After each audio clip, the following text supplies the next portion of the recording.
अस्सलाम वालेकुम जी, मेरा नाम डॉक्टर रसलान है और मैं icon I care I centre पर कंसल्टेंट आई सर्जन हूँ।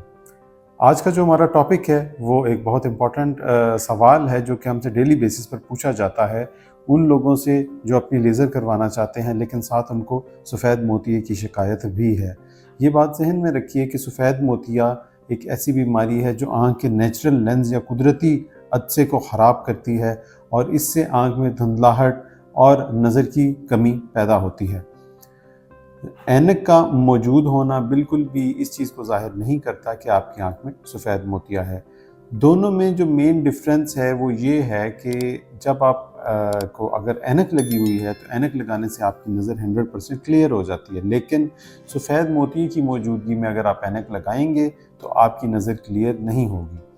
ये बात याद रखिए कि सफ़ेद मोतिया आँख में कोई अलामत पैदा नहीं करता सिवाय नज़र की कमी के।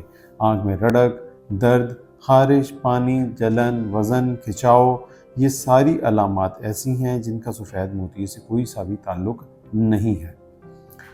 तो सवाल जो हमारा आज का है कि क्या सफ़ेद मोतिया और लेज़र इकट्ठे हो सकते हैं?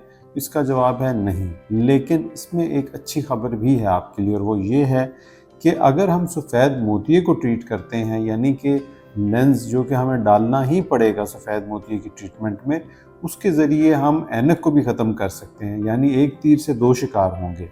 एक, अगर आप सफ़ेद मोतिये को रिमूव करवाएंगे तो सफ़ेद मोतिया भी ख़त्म हो जाएगा। नंबर 2 ये कि इसमें लेंस के इस्तेमाल में जब हम ऐनक है उसको भी एडजस्ट करेंगे तो आपकी ऐनक का नंबर भी ख़त्म हो जाएगा। यानी वो लोग जो ऐनक से छुटकारा चाहते हैं लेकिन उनको सफ़ेद मोतिया भी है, उनके लिए सॉल्यूशन यही है कि लेज़र की बजाय वो डायरेक्टली लेंस वाली सर्जरी करवाएं, जिसमें लेंस की प्लेसमेंट के ज़रिए हम ऐनक को ख़त्म करेंगे। ये एक इम्पॉर्टेंट इन्फॉर्मेशन थी जो मैं आज आपसे शेयर करना चाहता था उन सवालों की रोशनी में जो आप हमसे रोज़ाना पूछते हैं। आज के लिए इतना ही। थैंक यू, शुक्रिया, अल्लाह हाफ़िज़।